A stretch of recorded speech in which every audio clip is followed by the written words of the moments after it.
So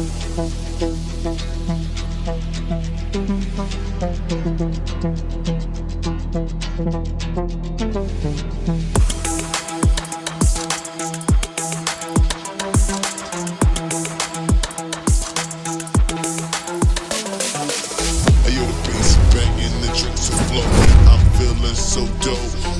A night like this should last forever. I'm so mad that it won't.